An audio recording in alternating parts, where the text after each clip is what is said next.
नमस्कार मित्रांनो. तर मित्रांनो, मी रोहित तुमचं पुन्हा एकदा आपल्या आवडतं यूट्यूब चॅनल त्याचं नाव आहे डिजिटल कॉर्नर याच्यामध्ये स्वागत करतो. तर मित्रांनो, आज मी तुमच्यासाठी परत एक नवीन महत्त्वपूर्ण माहिती, महत्त्वपूर्ण अपडेट आज मी तुम्हाला या व्हिडिओमध्ये घेऊन आलो आहे. तर मित्रांनो, तुम्हा सर्वांना माई सेवा केंद्र, आपले सरकार सेवा केंद्र हे माहीतच असेल. आपले सरकार सेवा केंद्र हे अगदी तुम्ही आता ऑफलाईन पद्धतीने हे केंद्र मिळवायचं असेल तर तुम्हाला तुमच्या जवळचं जे काही जिल्हाधिकारी कार्यालय असेल तिथे जाऊन तुम्हाला या योजनेअंतर्गत अर्ज करून या योजनेचा जो काही आय डी पासवर्ड आहे तो तुम्हाला इथे मिळवावा लागत होता. याचे काही टेंडर्स निघायचे, त्या टेंडर्स अंतर्गतच तुम्ही अर्ज करून आय डी पासवर्ड इथे मिळू शकत होते, केंद्र वगैरे घेऊ शकत होता. आणि याची काही जी काही फीस होती ती अगदी मोफत होती, म्हणजे यासाठी कोणत्याही प्रकारचे पैसे लागत नाहीत. तुम्ही अगदी मोफतमध्ये आपले सरकार सेवा केंद्र इथे मिळू शकता. तर यामध्ये मित्रांनो एक महत्त्वाचा बदल इथे करण्यात आलेला आहे. आता फक्त याच व्यक्तींना माई सेवा केंद्र, आपले सरकार सेवा केंद्र हे देण्यात येणार आहे. तर यामध्ये पूर्वी काय बदल होते, आता काय बदल करण्यात आलेले आहे, त्याची ए टू झेड माहिती आज आपण या व्हिडिओमध्ये पाहणार आहोत. आणि याच व्यक्तींना आता आपले सरकार सेवा केंद्रे पुढे देण्यात येणार आहे. तर बदल काय, त्याबद्दलचा एक जी आर आलेला आहे, त्या जी आरमध्ये संपूर्ण माहिती आपण जाणून घेणार आहोत. तर व्हिडिओ सुरू करण्यानंतर आपला व्हिडिओ नक्की शेवटपर्यंत पहा आणि महत्त्वपूर्ण माहिती आपल्या प्रत्येक व्यक्तींना नक्की शेअर करा. चला तर मित्रांनो, इथे तुम्ही पाहू शकता अशा प्रक्रिया संपूर्ण जी आर आहे. जी आरमध्ये तुम्ही पाहू शकता आपले सरकार सेवा केंद्राबाबत शासनाच्या CSC 2.0 अंतर्गत मार्गदर्शक सूचनेबाबत तरतुदीबाबत सुधारित करण्यात आलेला जी आर. तर जी आर पाहू शकता 2 जून 2025चा आहे, आत्ताचा जी आर आहे. तर यामध्ये बदल काय करण्यात आलेले आहे सर्वात अगोदर सुरुवातीला काय होतं ते इथे जाणून घेऊया.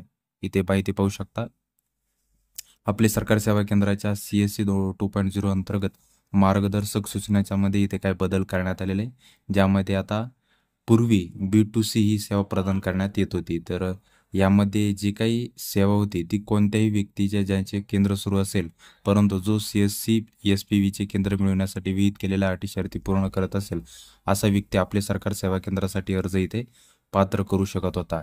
आता यामध्ये बदल काय करण्यात आलेला आहे, म्हणजे यासाठी कोणी अर्ज करू शकत होता आणि कोणताही व्यक्ती या योजनेसाठी अर्ज करू शकतात. म्हणजे जे काही आपले सरकार सेवा केंद्र आहे ते मिळवण्यासाठी कोणताही व्यक्ती, महाराष्ट्रातलाच नाही तर कोणताही व्यक्ती या योजनेअंतर्गत अर्ज करून आपली सरकार सेवा केंद्र इथे मिळवू शकत होता. भौगोलिकच नाही तर बाहेरचा व्यक्ती पण या योजनेचा अर्ज करून आपले सरकार सेवा केंद्र मिळवत होता. परंतु आता यामध्ये बदल काय करण्यात आलेला आहे, इथे पाहू शकता तुम्ही याऐवजी काय बदल करण्यात आलेला आहे. तर यापुढे ग्रामपंचायत क्षेत्रातील व नागरिक क्षेत्रात वार्डनुसार, झोननुसार खालीलप्रमाणे विविध अटी व शर्ती इथे करण्यात आलेल्या आहेत. तर अटी व शर्ती काय करण्यात आलेल्या आहे, आपले सरकार सेवा केंद्र निवडणीसाठी केलेल्या अर्जदाराची MSIT किंवा national institute of electronic and information technology संस्थेमार्फत राबविलेला कोर्स जो की CCC आहे तो इथे त्या व्यक्तीचा उत्तीर्ण असणे आवश्यक आहे. किंवा निवड झालेल्या अर्जदाराने निवड झालेल्या दिनांकापासून 6 महिन्याच्या आत वरीलपैकी किमान एक कोर्स उत्तीर्ण असणे आवश्यक आहे. ज्या दिवशी तुम्ही या योजनेसाठी अर्ज कराल त्या दिवसाच्या 6 महिन्या अगोदर हा दोन्हीपैकी कोणताही कोर्स तुमचा झालेला असणे आवश्यक आहे, तरच तुम्ही या योजनेसाठी, या आपले सरकार सेवा केंद्रासाठी इथे पात्र असू शकता. इथे तुम्ही पाहू शकता. बाकी दुसरी अट काय आहे, अर्जदार हा त्याचे स्वतःचे पॅन कार्ड आणि आधार कार्ड असणे आवश्यक आहे. जो पण अर्ज करणारे त्याचे स्वतःचे पॅन कार्ड आणि आधार कार्ड असणे आवश्यक आहे. नंतर तसेच अर्जदार हा त्या भौगोलिक क्षेत्रातील रहिवासी असावा व सदर अर्जदार मराठी आणि इंग्रजी भाषेत ज्ञान असले असावे. म्हणजे जो काही अर्ज करणार आहे आता तो फक्त भौगोलिक क्षेत्रातील रहिवासीच असला पाहिजे. म्हणजे जिथून तुम्ही अर्ज करताय त्याच भागातील येथे व्यक्ती असला पाहिजे. जर बाहेरचा असेल तर तुम्ही इथे अर्ज करू शकत नाही. आणि त्यामध्ये पण महत्त्वाची अट म्हणजे तुम्हाला मराठी इंग्रजी भाषेचे ज्ञान असणे आवश्यक आहे. यानंतर अजून एक महत्त्वाचा बदल इथे करण्यात आलेला आहे, हा आपण पाहू शकता.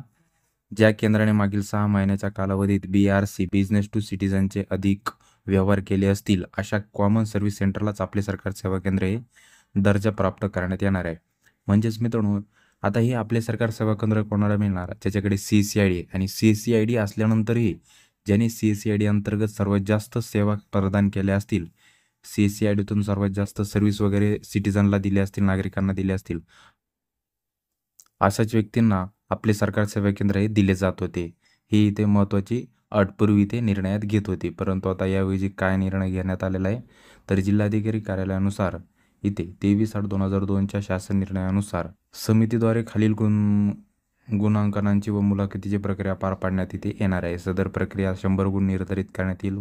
तर गुणांची विभागणी खालीलप्रमाणे इथे करण्यात आलेली आहे. कोणत्या भागात, म्हणजे इथे तुमची एक परीक्षा घेतली जाणे आणि त्याच्यावरच आधारे तुम्हाला इथे आपले सरकार सेवा केंद्रे दिलं जाणार आहे, ज्यामध्ये कोणत्याही शाखेचे पदवीधर असल्यास 30 गुण, कोणत्याही शाखेचे पदव्युत्तर असल्यास 25 गुण, CSC केंद्र असल्यास 25 गुण, समितीकडे मुलाखतीचे गुण 20, मुलाखतीच्या गुणांची विभागणी खालीलप्रमाणे ते करण्यात आलेली आहे. आता 20 मार्काचे तांत्रिक ज्ञान असल्यास 6 गुण, लोकसभा हक्क नियमचे ज्ञान असल्यास 4 गुण, सामान्य ज्ञानचे असल्यास 10 गुण हे तुम्हाला इथे दिलं जाईल. अशा प्रकारे 20 गुणचं कन्व्हर्जन इथे केलेलं आहे. अशा प्रकारचे महत्त्वाचे अपडेट यामध्ये मित्रांनो इथे करण्यात आलेले आहे, जे की तुम्हाला माहीत असणे आवश्यक आहे.